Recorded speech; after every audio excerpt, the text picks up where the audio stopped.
सावधान प्रारंभ करते हैं। जय श्री ओम नमः सिद्धेभ्य।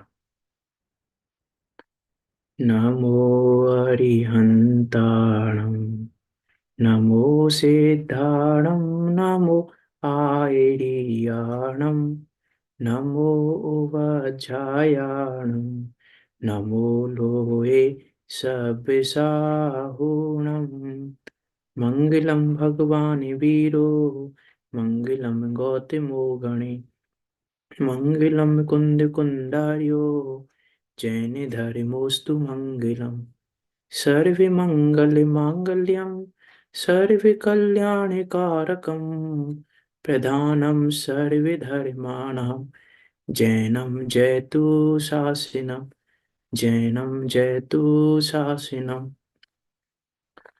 तज्जयति परम ज्योति, समम समस्तेरिनंत पर्याय, दर्पण तल इव सकला, प्रतिफलति पदार्थ मालिका यत्र, परिमागमस्य जीवं, निषेध्य जात्यन्त सिन्धुर्विधानम्, सकल नैबिलसितानां, विरोधिमथिनं नमाम्यनेकान्तम्।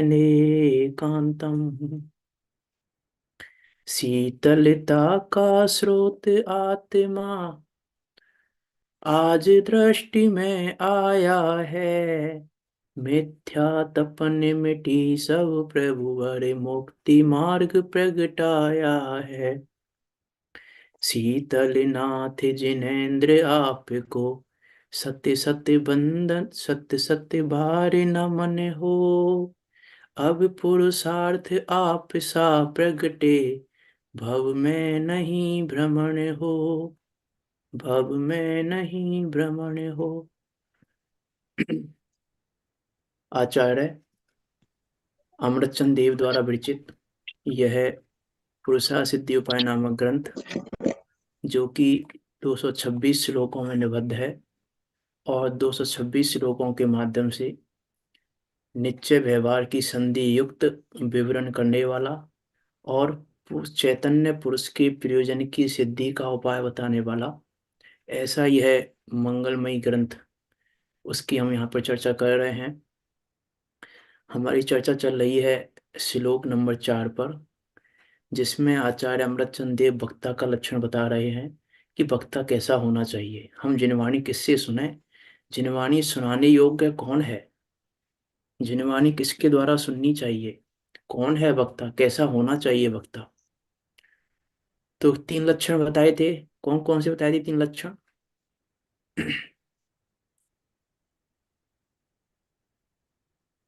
बताएं आप में से 3 लक्षण कौन निश्चय कौन से भाव का बताए थे? ज्ञाता हो, हाँ। निश्चय विहार का ज्ञाता हो और और धर्म तीर्थ का प्रवर्तन कराने वाला हो,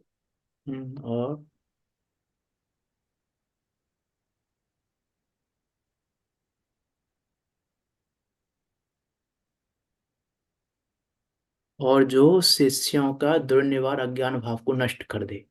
हाँ, धन्यवाद। याद कर लीजिए, 3 लक्षण हैं, तीनों को याद कर लीजिए आप। याद करेंगे तो और अच्छा रहेगा, याद हो जाएंगे। 3 पॉइंट ही, ज्यादा पॉइंट नहीं है, याद रखें। तो 3 लक्षण बताए हैं यहाँ पर कि जो शिष्यों के दुर्निवार अज्ञान भाव को नष्ट करे। तो चौथे नंबर का श्लोक पढ़ लेते हैं पहले, फिर चर्चा करते हैं।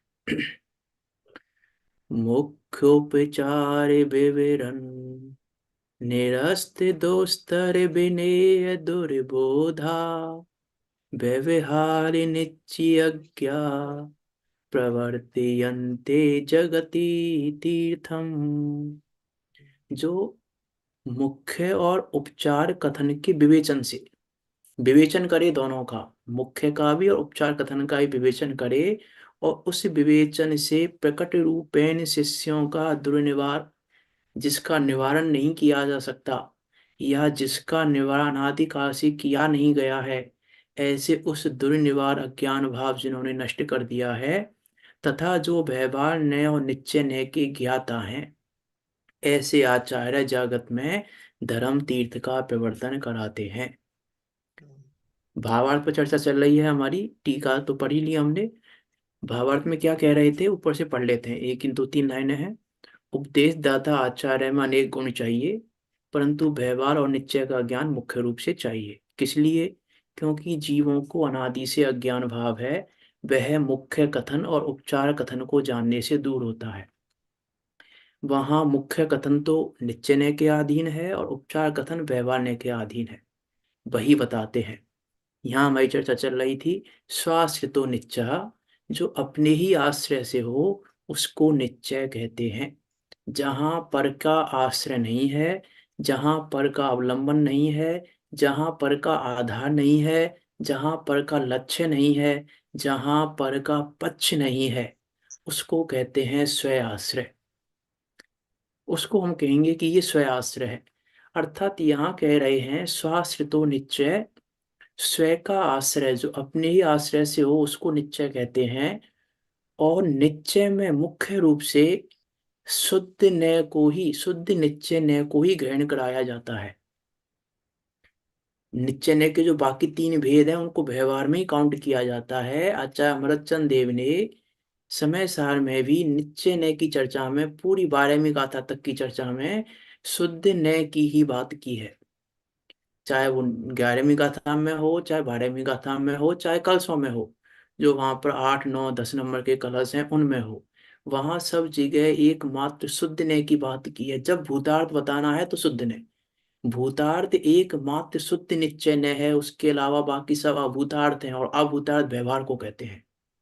इसी अशुद्ध निश्चय न्याय भी व्यवहार के खाते में है। यहाँ जो कह रहे हैं स्वाश्रितो निश्चय, वो शुद्ध निश्चय न्याय की ही डेफिनेशन है, वो शुद्ध निश्चय न्याय की ही परिभाषा है कि अपने ही आश्रय से हो उसको निश्चय कहते हैं। जहाँ पर का आश्रय नहीं है, जहाँ पर का आश्रय नहीं है, स्वयं का आश्रय है। अब देखो उसमें भी आगम की दृष्टि से देखें पर द्रव्यों से भिन्न, और अध्यात्म की दृष्टि से देखें तो भेदों से भी भिन्न, उसका नाम है स्वयं आश्रय। जहाँ भेदों की भी बात नहीं है, जहाँ हम गुण पर्याय के भेद की भी बात नहीं करेंगे। जीव में ज्ञान है ये भी झूठी बात है। झूठी बात है क्या ये? जीव में ज्ञान है ये झूठी बात है कि सही बात है? ये सही है, वेद में ज्ञान होते हैं। हम्म। और कोई साधर्मी, जीव में ज्ञान है ये कथन झूठा है कि सच्चा है? अब भेद करके गायक की कथन का है। गायक की अपेक्षा से ज्ञान नहीं। हाँ, गायक जीव जीव में ज्ञान है कथनचित झूठा है। हम हमेशा झूठा नहीं कहेंगे, व्यवहार को व्यवहार की अपेक्षा कहेंगे तो सत्य कहेंगे हम जब व्यवहार की बात करेंगे।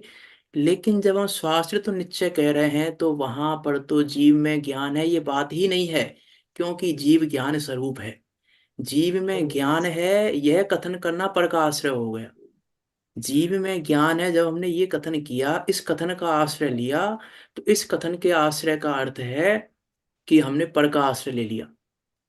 स्वाश्रय का अर्थ ये है, स्वय आश्रय निश्चय का अर्थ है कि अब ये नहीं कह रहा हूं मैं ज्ञान पर है, समझना, मैं उसको वहां गौणता है उसकी और मुख्यता नहीं है, एक बात। और दूसरी बात, शुद्ध निश्चय के सामने वो झूठा ही है, असत्यार्थी है, अभूतार्थी है। तो जीव में ज्ञान है ये कथन भी पर आश्रित कथन है, स्वय आश्रित कथन नहीं है। ये कहना चाह रहा हूं मैं कि जीव में ज्ञान है यह कथन भी कैसा है, पर आश्रित है। यह कथन स्वय आश्रित नहीं है। क्यों? क्यों नहीं है? क्योंकि शुद्ध निश्चय ने अभेद की बात, स्वयं में अभेद की बात की जाती है। जहां स्वयं की बात आती है वहां अभेद की बात है। अभी कहेंगे आचार्य अमरचंद देव आगे जब स्वयं पर के भेद विज्ञान की बात करेंगे तो कहेंगे कि अभेद ज्ञायक का श्रद्धान वो स्वयं का श्रद्धान है। वहां भी अभेद की बात करेंगे, भेद में जाएंगे ही नहीं। भेद में जाना ही नहीं है किसी भी प्रकार से। भेद में जाना, भेद का अभिप्राय संसार का कारण है, कहेंगे अभी आगे। भेद का अभिप्राय रख, अभिप्राय में भेद होना ही नहीं चाहिए कि जीव में ज्ञान है ये अभिप्राय होना ही नहीं चाहिए। ये अभिप्राय भी मिथ्या है। कि जीव में ज्ञान है। अभी कहेंगे आगे के श्लोक में कि संसार का कारण है ऐसा अभिप्राय। में विचार करके देखना कि यहाँ क्या बात कह रहे हैं आचार्य देव, पंडित टोडामल जी क्या बात कह रहे हैं यहाँ पे। स्वाश्रितो निश्चय, जो अपने ही आश्रय से हो उसको निश्चय कहते हैं। अपने आश्रय का क्या अर्थ है? देखो कल हमने जो चर्चा की थी भाव कर्म की, तो जब ज्ञान को ही हम पर के खाते में डाल रहे हैं तो भाव कर्मों की तो बात ही क्या है। जब हम ज्ञान को ही पर के आश्रय पर के खाते में डाल दिया तो भाव कर्म मेरे खाते में कैसे होगा। और देखो कल जो हमने बात की थी भाव कर्म की, उसको मैं थोड़ी सी चर्चा और करूं उस पे यदि, तो कल हमने ये लॉजिक तो दे दिया था आपको।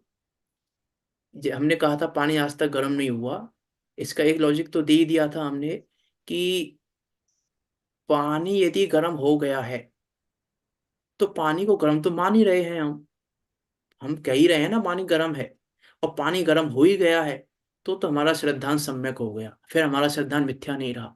क्योंकि पानी को गर्म कह रहे हैं, वो पानी गर्म है। जब पानी गर्म है और हम पानी को गर्म मान रहे हैं, को हम नहीं मानते, पानी को गर्म मानते हैं हम। जब पानी गर्म हो जाता है अग्नि से तो हम कहते हैं कि पानी गर्म हो गया है। तो जब पानी गर्म हो गया है ये हम मान रहे हैं और रियल में पानी गर्म हो ही गया है तो हमारा सिद्धांत सम्यक हो गया, फिर तो हम सम्यक दृष्टि हो जाएंगे, मिथ्या दृष्टि नहीं रहेंगे। मैं उदाहरण पे घटित कर रहा हूँ, आप इसको आत्मा पे घटित कर लेना। और दूसरी बात, मैं यदि आत्मा पे भी घटित करूं तो भाव कर्म यदि जीव के हो जाएं, हम मान ही रहे हैं जीव के भाव कर्म है और जीव के ही हो गए वो, तो फिर हमारा सिद्धांत मिथ्या नहीं रहा, एक बात। और दूसरी बात, सिद्ध भगवान हमको बता रहे हैं कि भाव कर्म वर्तमान में भी मुझसे भिन्न है। इसका लॉजिक देता हूं कि जैसे पंडित टोडरमल जी ने दूसरे अधिकार में तिर और तेल की भिन्नता बताई, तो वहां पे क्या क्या न्याय दिया, न्याय क्या दिया वहां पर कि भिन्न हुए तब हमने जाना कि भिन्न थे तो भिन्न हुए हैं। क्या लॉजिक दिया वहां पर, क्या न्याय दिया वहां पे कि भिन्न हुए तब हमने जाना कि भिन्न थे, भिन्न थे तो भिन्न हुए हैं। ऐसे ही सिद्ध भगवान को देखकर हमने जाना कि भाव कर्म भिन्न थे तो भिन्न हुए हैं। यदि भाव कर्म भिन्न नहीं होते तो भिन्न नहीं हो पाते, भाव कर्म भिन्न ही थे। और अभी तो आचार्य अमृतचंद देव वास्तव में अभी 30 गाथा तक तो वो माल दिया है आचार्य अमृतचंद देव ने पुरुषा सिद्धियोपाय में, 30 गाथा तक तो मुख्य रूप से कह रहा हूं। वहां पर तो ये कहेंगे कि जीव भाव कर्मों से आज तक संयुक्त नहीं हुआ। भाव कर्मों से जीव को संयुक्त देखना ये संसार का कारण है, ये कहेंगे अभी 14 नंबर के श्लोक में। 14, हाँ 14 नंबर का श्लोक है, उसमें कहेंगे कि आज तक जीव भाव कर्मों से संयुक्त नहीं हुआ और जीव को भाव कर्मों से संयुक्त मानना यह संसार का कारण है। बहुत सारी बातें कहेंगे अभी आगे, तो हम विचार करें कि क्या कह रहे हैं यहाँ पर। स्व आश्रितो निश्चय कहकर क्या कहना चाह रहे हैं आचार्य देव। स्वाश्रित निश्चय और व्यवहार। और देखो पहली बात तो ये भी है, कोई ये कहे कि तुम निश्चय निश्चय की बात कर रहे हो, व्यवहार की बात तो कर ही नहीं रहे हो। क्योंकि व्यवहार की बात तो आएगी अभी आगे जब आएगी, लेकिन व्यवहार की बात इसीलिए नहीं कर रहा हूं क्योंकि श्रद्धान व्यवहार का नहीं कराना है। व्यवहार ने श्रद्धान करने के लिए नहीं है। श्रद्धान करने के लिए तो एकमात्र शुद्ध निश्चय न है, ये भी कहेंगे आगे अमृतचंद देव। इसी ग्रंथ में ये भी कहेंगे आगे कि एकमात्र अभेद चैतन्य चमत्कार मात्र शुद्ध नय का विषयभूत ये आत्मा, उसी का श्रद्धान सम्य दर्शन है। कहेंगे अभी इसी ग्रंथ में आगे कि श्रद्धा और व्यवहार का तो श्रद्धान है ही नहीं, व्यवहार तो उपाधि नहीं है, व्यवहार का श्रद्धान नहीं करना है। पंडित टोडरमल जी ने लिखा है व्यवहार का श्रद्धान नहीं करना, निश्चय का श्रद्धान करना है।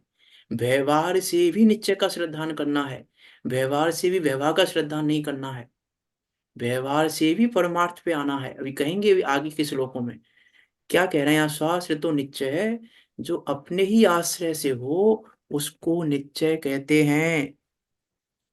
जिस द्रव्य के अस्तित्व में जो भाव पाए जाते हैं उस द्रव्य में उनका ही स्थापन करना तथा परमाणु मात्र भी अन्य कल्पना नहीं करना।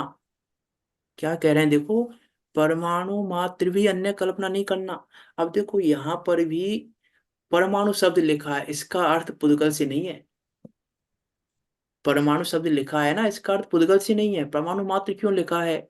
परमाणु मात्र शब्द का अर्थ है कि इस सबसे छोटी चीज क्या है कि परमाणु है, कि परमाणु जितना अंश भी पर का अपने में मत मिलाना। वो उस एक अंश को बताने के लिए कि इतने छोटे से अंश को भी मत मिला लेना, उसकी भी कल्पना नहीं कर लेना, इसलिए परमाणु मात्र शब्द लिखा है। परमाणु मात्र शब्द का अर्थ पुद्गल से नहीं है। परमाणु मात्र भी अर्थात अंश मात्र भी, परिटोरम जी ने लिखा ना, पर का अंश भी अपने में नहीं मिलाना, अपना अंश भी पर में नहीं मिलाना। तो वो अंश बताने के लिए परमाणु शब्द का प्रयोग किया है, क्योंकि अब सबसे छोटी इकाई यही है समझाने के लिए, परमाणु। अब परमाणु से छोटा क्या कहें हम, इसीलिए परमाणु शब्द का प्रयोग किया है कि परमाणु मात्र भी अन्य कल्पना ना करने का नाम स्वाश्रित है। उसका जो कथन है उसी को मुख्य कथन कहते हैं। मुख्य कथन किसे कहते हैं? कि जहां उस ज्ञायक भाव की बात हो, जहां पर उस शुद्ध नय के विषयभूत ज्ञायक तत्व की बात हो, वही कथन मुख्य है। उसके अलावा बाकी सारे कथन उपचार से हैं। मुख्य कथन तो यही है जहां शुद्ध नय की बात हो। इसको जानने से, किसको जानने से? उस शुद्ध नय के विषयभूत ज्ञायक भाव को जानने से।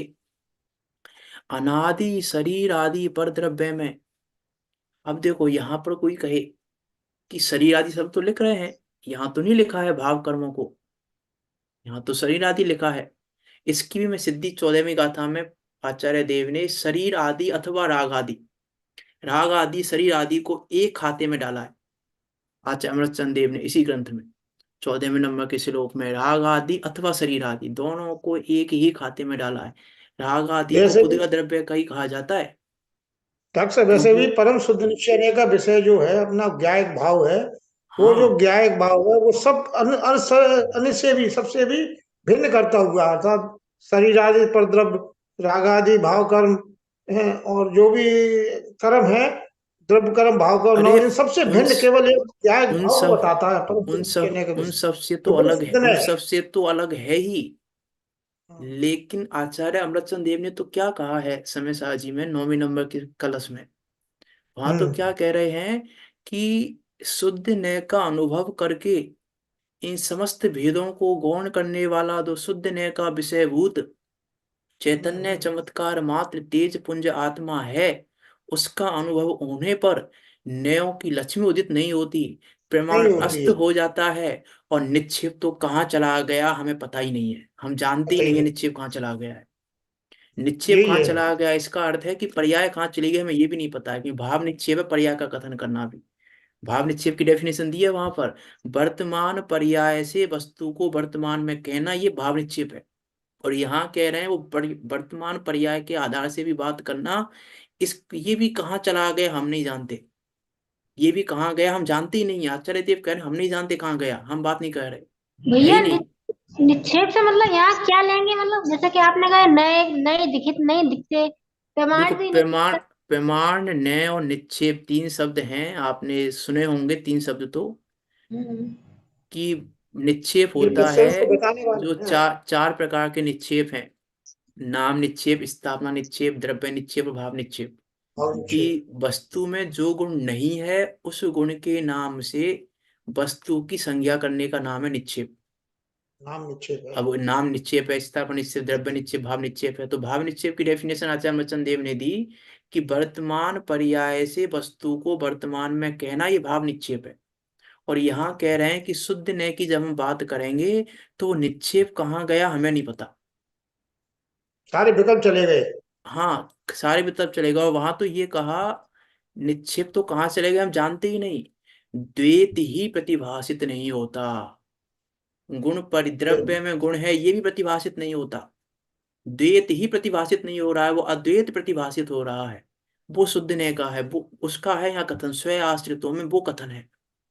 मतलब स्वय यहाँ पर जो वर्तमान जो पर्याय है, जो जिससे आत्मा का अनुभव हम कर रहे हैं, वो पर्याय निक्षेप हो जाते हैं, मतलब वो दिखाई नहीं देती है। ये मतलब हो गया। पर्याय को देखते ही नहीं है। पर्याय देखना अर्थात पर का आश्रय करना। पर्याय को देखना ही पर का आश्रय है। वहां भेद ही नहीं है। यहाँ वहां कह रहे हैं द्वैत प्रतिभाषित ही नहीं होता, द्रव्य में पर्याय है ही नहीं, कि द्रव्य में पर्याय है नहीं मतलब हमें द्वैत प्रतिभाषित नहीं हो रहा है, वो पर्याय अभेद हो गई, द्रव्य में ऐसी लीन हो गई हमको दिखाई नहीं दे रही है, पर्याय पर्याय है ही नहीं, हमको दिखाई नहीं दे रही वो पर्याय। वो हमको अद्वैतपना प्रतिभाषित होता है, हमको द्वैतपना प्रतिभाषित ही नहीं होता वो शुद्ध न्याय के अनुभव में। और वो शुद्ध न्याय का अनुभव ही सम्यक दर्शन है। वहां पर कही है ये 11वीं का था कि नहीं, कलश में कहा है, 9वें या 10वें नंबर के कलश में कही है ये वाली बात, वहां देखना। अभी यहाँ देखो आगे चलते हैं क्या कह रहे हैं। इसको जानने से, मैं तो कह रहा था हाँ शरीर आदि की बात चल रही थी। डॉक्टर साहब, हाँ मैं ये पूछ रहा हूँ कि आपने कहा कि द्रव्य में पर्याय नहीं, तो ये शब्द तो गलत हो जाएगा ना? अरे पर्याय की बात ही नहीं है ना वहां, जब शुद्ध नहीं नहीं, निश्चय तो ने अपन ये शब्द ही नहीं बोल नहीं सकते ना कि द्रव्य में पर्याय नहीं, नहीं। सब शब्द गलत नहीं है, वो क्यों है गुण, शब्द गलत। गुण भी नहीं कर सकते ना, तो वो अभेद कह सकते हैं उसको। अरे जब आचार्य देव कह रहे हैं द्वैत प्रतिभाषित ही नहीं हो रहा है, द्वैत प्रतिभाषित नहीं हो रहा अर्थात द्रव्य में पर्याय प्रतिभाषित नहीं हो रही, नहीं द्वैत नहीं, तो ऐसा प्रतिभाषित नहीं हो रहा है। द्रव्य में पर्याय ये द्वैतपना है, द्रव्य में पर्याय कहना ये द्वैतपना है, अद्वैतपना नहीं है। नहीं, तो पर पर्याय को कहना अद्वैत है वो तो। अरे पर पर्याय क्या होती है, पर पर्याय क्या भाई है। वो पुद्गल पुद्गल है, तो छह द्रव्य तो में गया।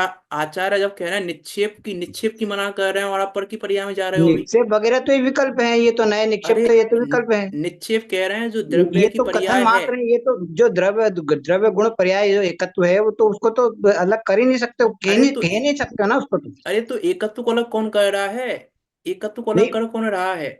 मात्र आत्मा को जानना उसमें अभेद है वो कह सकते हैं, बाकी तो पर्याय से भिन्न है ऐसा नहीं कह अब सकते ना। अब देखो आप, अब जब अभेद की बात है तो पर्याय की बात ही नहीं है ना। अब हाँ, आप पर्याय की बात कर रहे हो तो पराश्रय है वो, पर्याय की बात ही नहीं है, वहां है ही नहीं पर्याय, यही कहा जाएगा पर्याय है। यहाँ पर आचार्य अमृतचंद देव कह रहे हैं कि हमें द्वैत दिख ही नहीं रहा है, हमें पर्याय दिख ही नहीं रही है। नहीं तो वहां ये थोड़ी कहा कि पर्याय नहीं है।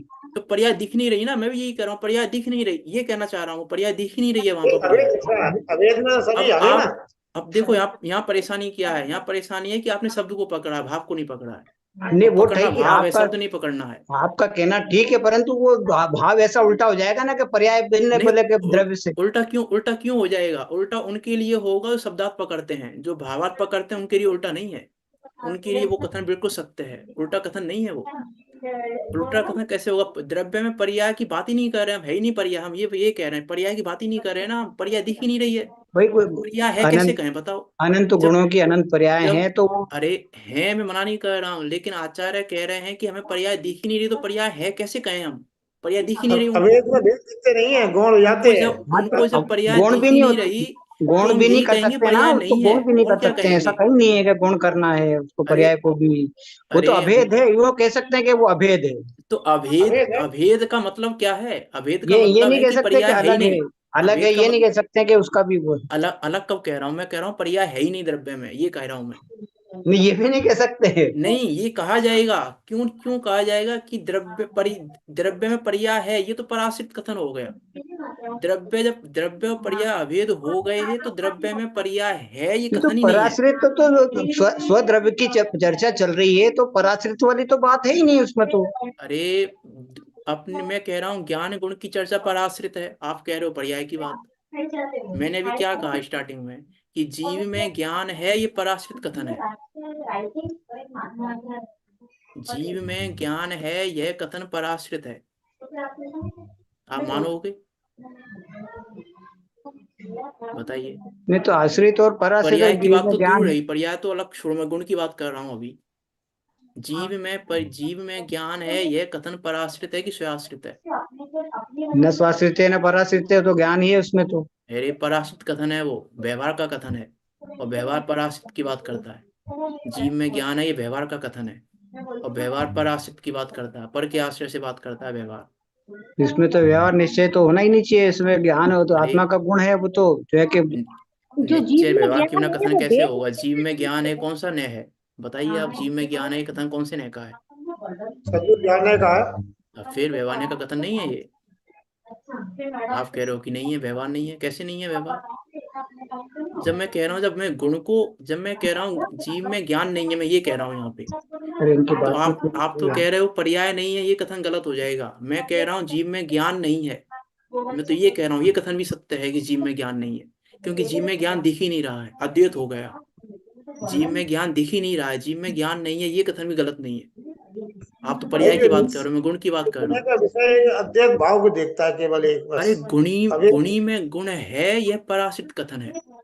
गुणी में गुण है, गुणी है जीव। जीव में मैं ये नहीं कह रहा हूँ गुण पर्याय अलग है, लेकिन जब मैं शुद्ध निश्चय की बात करता हूँ, तो शुद्ध निश्चय की बात में पर्याय है ही नहीं।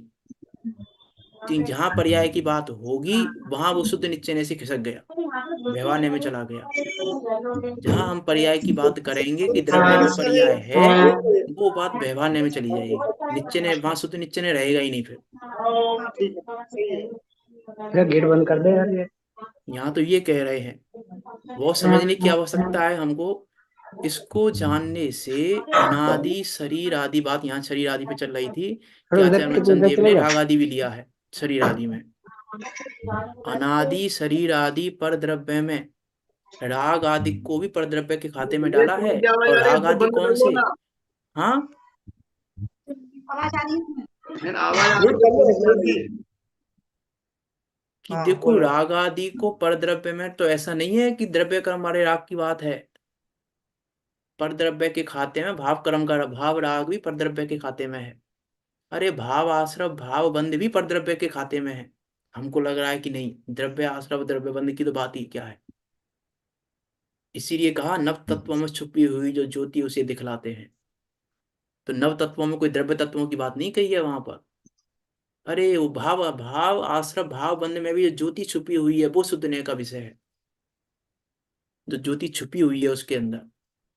इसीलिए आचार्य अमृतचंद देव ने समय सार में स्वांग कहा है। अब आश्रव का स्वांग आया है, अब संबंध का स्वांग आ रहा है। तो कि वहां द्रव्य बंध और द्रव्य आश्रव की बात नहीं है। स्वांग में स्वांग है, ये भाव आश्रव भाव बंध भी स्वांग है शुद्ध नय के सामने। और 12वीं गाथा के बाद कहा अब शुद्ध नय का निरूपण करते हैं, अर्थात उसके आगे का पूरा ग्रंथ शुद्ध नय का निरूपण करने वाला है। शुद्ध नय के निरूपण की बात है उसके आगे पूरी। आप वहां पढ़ना 12वीं गाथा के बाद कि यहाँ तक भूमिका पूरी हुई, अब शुद्ध मेरा नय का ज्यादा निरूपण करते हैं जो सम्यक दर्शन का विषय है। वहां ये लिखा है, वहां पे अब शुद्ध नय का निरूपण करते हैं 13वीं गाथा से समय सार जी में। तो क्या कह रहे हैं यहाँ पे, इसको जानने से अनादि शरीर आदि पर द्रव्य में एकत्व श्रद्धान रूप अज्ञान भाव का अभाव होता है। कि कहाँ एकत्व मान के बैठे हैं हम शरीर में एकत्व नहीं मान के बैठे इतना जितना भाव कर्मों में, रागातिक में। रागातिक राग तो मेरे हैं, राग तो मेरे से हो रहा है, राग का करता तो मैं ही हूँ, राग तो मैं ही कर रहा हूँ, मैं रागी हूँ, मैं रागी हूँ। ये जो एकत्व पना है ना, इस एकत्व श्रद्धान रूप अज्ञान भाव का अभाव होता है। इसको जानने से, किसको जानने से? स्वाश्रितो निश्चय, स्वाश्रितो निश्चय को जानने से अनादि शरीर आदि पर द्रव्य में राग आदिक में एकत्व श्रद्धान रूप अज्ञान भाव का अभाव होता है और भेद विज्ञान की प्राप्ति होती है। अज्ञान भाव का अभाव होता है, ये नास्ति से कथन है। और भेद विज्ञान की प्राप्ति होती है, ये अस्ति से कथन है। तो अज्ञान भाव का अभाव होता है और भेद विज्ञान की प्राप्ति होती है। अर्थात भेद विज्ञान की प्राप्ति किससे होती है? कि शुद्ध नय के विषयभूत उस चैतन्य चमत्कार तेज पुंज आत्मा के श्रद्धान से, उस अभेद ज्ञायक के श्रद्धान से भेद विज्ञान की प्राप्ति होती है। भेद रूप ज्ञायक के श्रद्धान से सम्यक दर्शन की प्राप्ति नहीं होती। अभेद ज्ञायक के श्रद्धान से ही सम्यक दर्शन की प्राप्ति होती है। बात ही नहीं आएगी अन्य उसमें से। पर द्रव्य की तो बात ही क्या, गुण भेद और पर्याय भेद भी मिट गए। वहां गुण भेद और पर्याय भेदों का भी श्रद्धान नहीं रहा। उस अद्वैत का श्रद्धान, उस अद्वैत के श्रद्धान से भेद विज्ञान की प्राप्ति होती है। सर्व पर द्रव्य से भिन्न अपने शुद्ध चैतन्य स्वरूप का अनुभव होता है। ये देखो, सर्व पर द्रव्य से भिन्न, तो पर द्रव्य में क्या पुद्गल द्रव्य की बात है मात्र? यहाँ क्या कह रहे हैं? सर्व पर द्रव्य से भिन्न अपने शुद्ध चैतन्य स्वरूप का अनुभव होता है। राग आदि को कर्म के खाते में डालकर परद्रव्य कहते हैं। राग आदि को अभी कहेंगे आचार्य चंदेव इसी ग्रंथ में परद्रव्य कहा है। राग आदि को, राग आदि भाव कर्म को परद्रव्य कहा है। परद्रव्य से भिन्न, क्योंकि परद्रव्य क्यों कहा है? क्योंकि वो मेरा नहीं है। जो मेरा नहीं है वो पर है, वो मेरा नहीं हो सकता। जो मेरा नहीं है वो पर ही है। परेशानी क्या है? परेशानी ये है कि जिनवाणी में 99% कथन पर आश्रित किए गए हैं। 99% कह रहा हूं मैं। पूरी जिनवाणी में, पूरी जिनवाणी में 99% कथन है पर आश्रित। और हमको मतलब इसका मतलब क्या हुआ? गलत में मत लेना मेरे अर्थ को। जिनवाणी में 99% कथन झूठे हैं। जिनवाणी में 99% कथन झूठे हैं। उन कथनों से परमार्थ निकालना है हमको। उन शब्दों वही से हमको पांडे ये राजमल भावार्थ जी भी निकालना है। कहते हैं, झूठा हाँ। है। पांडे हाँ राजमल जी भी और कहते व्यवहार ने ही चर्चा है। 99% व्यवहार ने है जिनवाणी में। जहां देखेंगे वहां व्यवहार ने की चर्चा है। 99% व्यवहार ने है जिनवाणी में। अर्थात 99% जिनवाणी के शब्द झूठे हैं।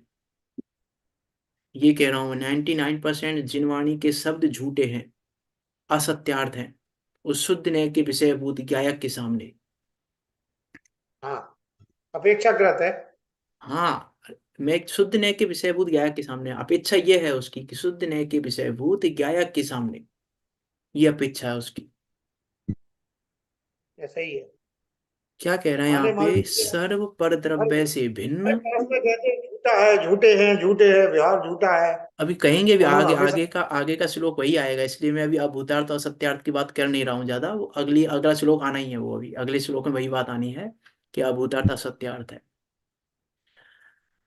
क्या कह रहे हैं? सर्व पर द्रव्य से भिन्न अपने शुद्ध चैतन्य स्वरूप का अनुभव होता है।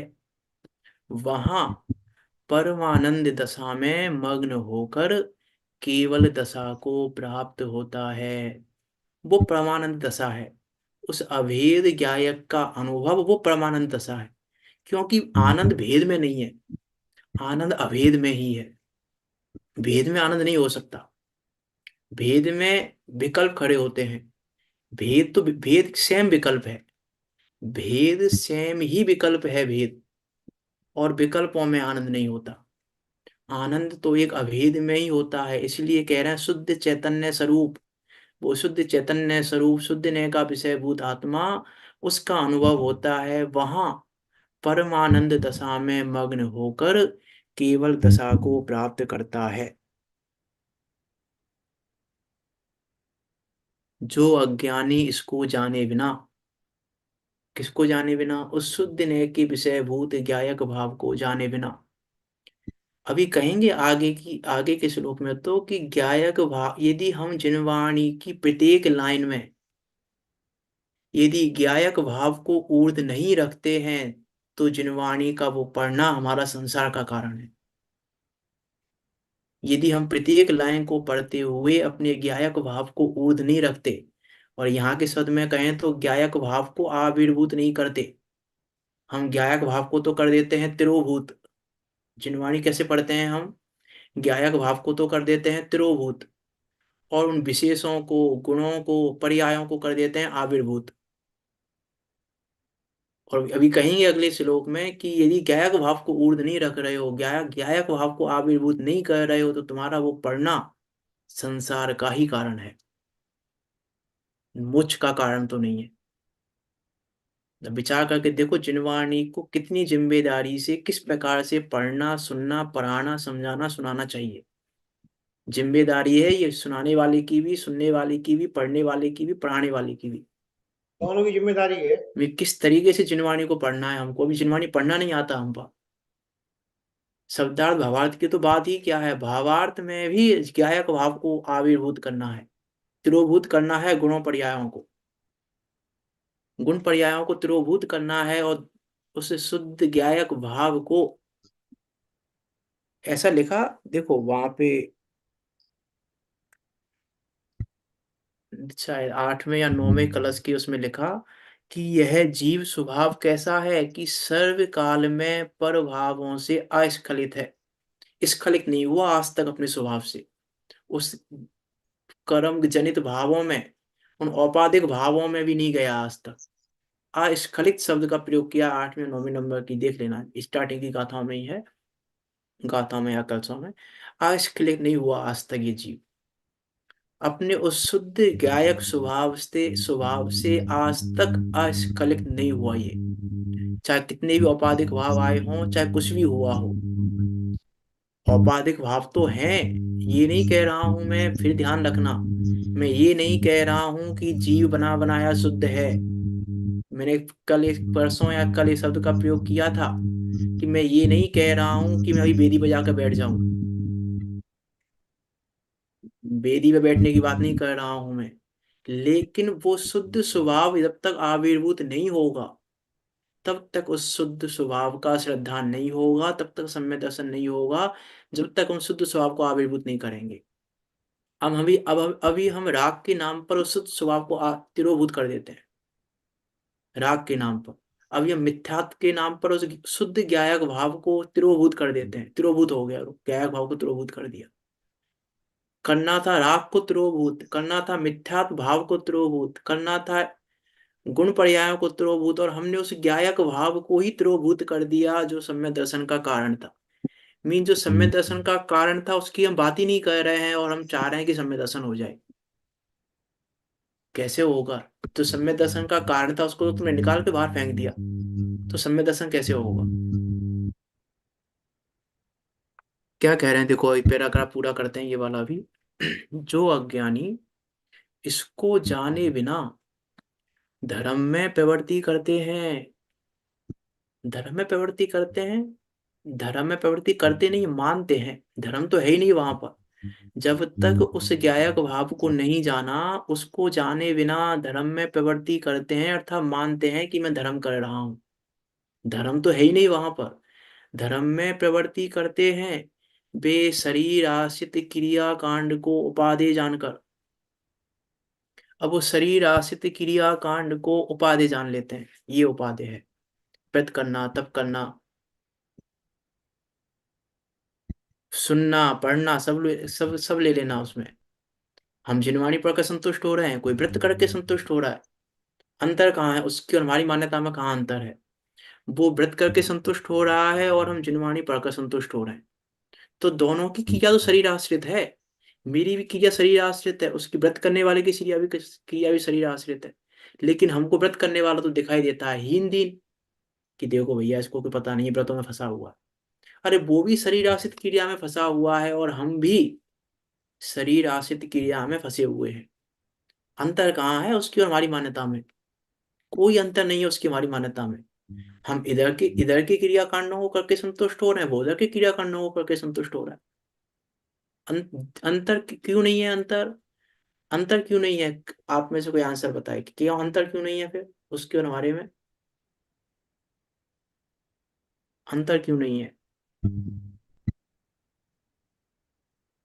वही है, उसमें धर्म मान लिया उन्होंने, शरीर आश्रित जो कार्य। हाँ, शरीर आश्रित है सब क्रिया। नहीं वो तो खैर है, क्योंकि वो भी शुद्ध ज्ञायक भाव को नहीं जानता और हम भी शुद्ध ज्ञायक भाव को नहीं जानते, इसीलिए हम दोनों की मान्यता में कोई भी अंतर नहीं है। जो अज्ञानी इसको जाने बिना धर्म में प्रवृत्ति करते हैं, वे शरीर आश्रित क्रिया कांड को उपादेय जानकर संसार का कारण जो सदुपयोग, उसे ही मुक्ति का कारण मानकर, हम तो नहीं मानते सदुपयोग को मुक्ति का कारण, कि सदुपयोग कोई मुक्ति का कारण मानते हैं। हम जिनवाणी पढ़ने सुनने को ही मुक्ति का कारण मानते हैं। हाँ, सम्यक दर्शन तो हो ही जाएगा, पढ़ रहे हैं, सुन रहे हैं हम। मुक्ति का कारण ये है, सम्यक दर्शन का कारण कहो, कुछ भी कहो। हमने क्या मान रखा है, इसी से हो जाएगी। हम पढ़ सुन तो रहे हैं, हम तो अपना काम कर रहे हैं, देखो हम तो अपना पुरुषार्थ कर रहे हैं। इस पुरुषार्थ को क्रियाकांड के खाते में डाल दिया है यहाँ पर। जितना हम पुरुषार्थ कर रहे हैं वो क्रियाकांड है। कब तक क्रियाकांड है? जब तक उसे शुद्ध ज्ञायक भाव को आविर्भूत नहीं किया गया है तब तक। जो अज्ञानी इसको जाने बिना धर्म में प्रवृत्ति करते हैं। अभी तो सम्यक दर्शन अधिकार में तो और गजब की बातें कहेंगे आचार्य मच्छन देव, बहुत सुंदर बातें कहेंगे अमृत सम्यक दर्शन अधिकार में तो अभी। जो अज्ञानी इसको जाने बिना धर्म में प्रवृत्ति करते हैं, वे शरीर आश्रित क्रिया कांड को उपादेय जानकर संसार का कारण जो शुभ उपयोग, उसे ही मुक्ति का कारण मानकर स्वरूप से भ्रष्ट होते हुए संसार में भ्रमण करते हैं। स्वरूप से भ्रष्ट होते हुए अर्थात उस शुद्ध ज्ञायक भाव से भ्रष्ट होते हुए, उस वस्तु स्वरूप से भ्रष्ट होते हुए, उस आत्म स्वरूप से भ्रष्ट होते हुए, उस स्वयं के अवलंबन से भ्रष्ट होते हुए, उस स्वयं के लक्ष्य से भ्रष्ट होते हुए, उस स्वयं के आधार से, स्वयं के अवलंबन से भ्रष्ट होते हुए संसार में ही भ्रमण करते हैं। इसीलिए मुख्य कथन का ज्ञान अवश्य होना चाहिए। कहाँ की लाइन दी है? ऊपर की। वहां मुख्य कथन तो निश्चय के अधीन है, तो यहाँ उसको क्लियर कर रहे हैं। इसीलिए इस मुख्य कथन का, उस स्वयं आश्रित कथन का ज्ञान अवश्य होना चाहिए, और यह निश्चय के अधीन है, और वह निश्चय के अधीन है। इसीलिए उपदेश दाता निश्चय का ज्ञाता होना चाहिए। यदि स्वयं आश्रित को नहीं जानता है, स्वयं है क्या? अभी तो स्वयं पर के भेद विज्ञान में स्वयं क्या है ये नहीं जानते अभी हम। स्वयं क्या है, स्वयं और पर के भेद विज्ञान की बात में स्वयं है क्या, अभी नहीं जानते अभी हम स्वयं क्या है। मैं पूछूंगा आपसे, स्वयं पर के भेद विज्ञान में स्वयं क्या है, बताओ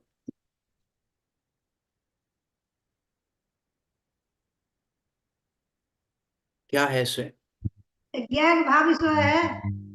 हाँ, वो शुद्ध ज्ञायक भाव ही स्वयं है, स्वयं पर के नाम पे। हम तो बस स्वयं पर के नाम पर क्या क्या विचार करते हैं? जीव और बुद्ध, जीव और बुद्ध, जीव और शरीर को भी नहीं जानना, जीव और शरीर को भी नहीं जानना। अरे जीव और शरीर को तो दुनिया भिन्न कह देती है, लेकिन पुरुषार्थ तो इसमें है जो जीव को शुद्ध ज्ञायक भाव जानकर भाव कर्म आदि से भी रहित जान ले, भिन्न जान ले। शरीर को तो दुनिया कह देती है शरीर मर जाएगी, शरीर यहीं रह जाएगा, आत्मा चली जाएगी, दुनिया कह देती है इस बात को। तो इसमें इसमें कौन सा पुरुषार्थ है हमारा? इसको दुनिया कह रही है इस बात को कि शरीर व आत्मा भिन्न भिन्न है, दुनिया कह रही है इस बात को, तो इसमें कोई पुरुषार्थ नहीं है। जो भैया जो मतलब जो पर भाव में आपने लिया है विकारी भाव यानी शुभ अशुभ भाव जो हो रहे हैं, तो जो कौन से गुण की पर्याय है? ये ज्ञान गुण क्या की शुभ पर्याय है? अशुभ अशुभ भाव? ये चारित्र गुण शुभ की अशुभ विकारी भाव पर्याय है। चारित्र गुण की पर्याय है ना, चारित्र गुण की पर्याय है। हाँ, ये भी इसको भी भिन्न माने है स्वभाव की हाँ अपेक्षा भिन्न, से। अरे भिन्न माने, भिन्न ही माने, भिन्न ही देखें, है ही भिन्न वो। हाँ, तब ज्ञाय भाव देखेगा। हाँ शुद्धने का विषय ये ज्ञाय भाव है, अभेद। हाँ, अरे जैसे है ना, अभाव की डेफिनेशन है एक पदार्थ में दूसरे पदार्थ का ना होना, तो वहां पदार्थ का क्या अर्थ है? बताओ पदार्थ ये का क्या अर्थ है वहां पे? पर्याय पर के सभी अभाव है। अरे वहां पदार्थ का अर्थ है न पदार्थ, हाँ, नौ जीव पदार्थ होते जीवादि नव पदार्थ जो हैं, उन नव पदार्थों की बात की है। एक पदार्थ का दूसरे पदार्थ में अभाव है, जीव का अजीव में अभाव है, जीव में अजीव का अभाव है, जीव में आश्रम का अभाव है, जीव में बंध का अभाव है, जीव में संबर का अभाव है, जीव में पुण्य पाप का अभाव है। एक पदार्थ का दूसरे पदार्थ में अभाव है, बिल्कुल है। तो भैया तो बात। ये चारित्रिक गुण का परिणाम है भावों का होना यानी शुभ अशुभ भावों का होना। चारित्रिक गुणों में तो मतलब स्थिरता संबंधी वर्णन मतलब परिणाम पर्याय होती है, तो भाव तो शायद जीव में ज्ञान नहीं होता अरे चाहिए ना तो कार्य। स्थिरता ना होना ही शुभ शुभ भाव है, और स्थिरता होना शुद्ध भाव है। शुभ और है क्या? शुभ भाव शुभ भाव, स्थिरता ना होने का नाम शुभ शुभ भाव है। स्थिरता ना होने पर स्थिरता ना होने पर तीव्र तीव्र कसाय रूप के परिणाम होना वो अशुभ भाव हो गया, मंद कसाय रूप के भाव होना वो शुभ भाव हो गया, और अस्थिरता होने पर शुद्ध भाव हो गया। स्थिरता का तो नाम है, और क्या, स्थिरता के आधार से ये तीनों भाव हैं, शुभ अशुभ और शुद्ध। सही बात है। अरे देखो ये पढ़ लेते हैं पूरा। ये निश्चय नय के अधीन है, इसलिए उपदेश दाता निश्चय नय का ज्ञाता होना चाहिए। कारण कि स्वयं ही ना जाने तो शिष्यों को कैसे समझा सकता है, और उसे तो शिष्यों का ज्ञान दूर करना है। इसीलिए पहले स्वयं जाने इस बात को, और जो इसको जानता है वही वक्ता के योग्य है। जो इस बात को नहीं जानता है वो वक्ता के योग्य नहीं है। अर्थात जो स्वयं आश्रय को नहीं जानता और स्वयं आश्रय को नहीं कहता और स्वयं आश्रय को नहीं दिखाता वो वक्ता के योग्य नहीं है। यहाँ तो ये कहना चाह रहे हैं जो स्वयं आश्रय को दिखाई नहीं रहा है। अभी तो मैं क्या बात क्या कहूँ इस, ऐसा लग रहा है अभी कह दूं सारे ग्रंथ को। आगे तो ऐसा कहेंगे अभी कि श्रावक धर्म का उपदेश देना, वक्ता जो वक्ता श्रावक धर्म का उपदेश देता है वो दंड का पात्र है। हम्म, ये कहेंगे आगे इतना कि तो श्रवण तो मुनि वक्ता को तो मुनि धर्म का ही उपदेश देना चाहिए। देना चाहिए। पहले मुनि धर्म का उपदेश दे, उसके बाद श्रावक धर्म का उपदेश दे। पहले श्रावक धर्म का उपदेश दे तो दंड का पात्र है। ये कहेंगे अभी आगे। वास्तव में कोई बहुत गंभीर बातें आने पात्र, वाली हैं ग्रंथ में। ऐसे कहते कोई पात्र विवेक मुनि मुनि धर्म को अंगीकार करना चाहता है और आपने पहले से ही उसको श्रावक धर्म का उपदेश दे हाँ, दिया। वो दंड का पात्र हाँ, है वक्ता, यदि वो ऐसे श्रावक धर्म विचार करके देखो हाँ, आप। हमको तो लग तो रहा है उसकी कि भावना नहीं, कब है? श्रावक धर्म भी धर्म है, मुनि धर्म भी धर्म है। यहाँ तो कह रहे हैं श्रावक धर्म का उपदेश देना दंड का पात्र है वक्ता। ऐसा कहेंगे विषम दर्शन अधिकार के लास्ट में कहेंगे। अभी तो टाइम लगेगा वहां विषय आने में, तो अभी वो तो 30 गाथा के आसपास है शायद। विचार करना लेकिन क्या कहना चाह रहे हैं आचार्य अमृत संदेव, क्या बताना चाह रहे हैं, क्या वस्तु स्वरूप है, कैसे पढ़ें, किसको पढ़ें, क्या समझें, कैसे समझें। इन सब बातों को बराबर समझकर निर्णय कर कर ही आगे बढ़ना चाहिए।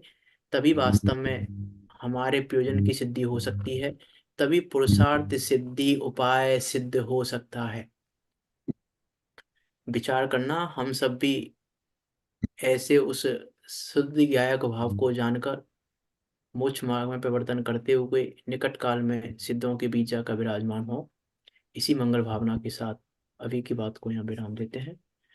कोई शंका हो और आप तो पूछ सकते हैं, नहीं तो जिनवाणी स्तुति करते हैं। जैसे कि आपने कहा हाँ कि चारित्र में होता है भाव हाँ। होना, जीव के भाव जो होना वो चारित्र में होता है।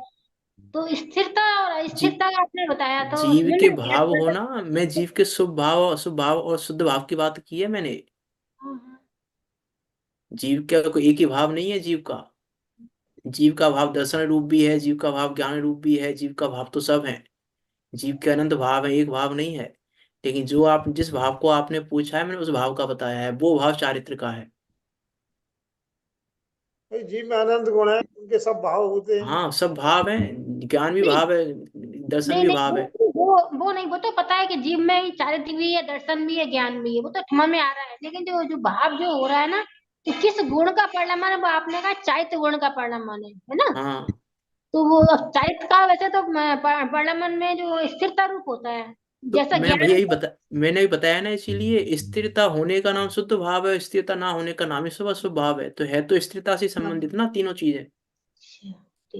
कार्य हाँ। भाव है वो ये रागद्वेष रूप है, और जो शुद्ध रूप है उसका वो चारित्र रूप है उसका।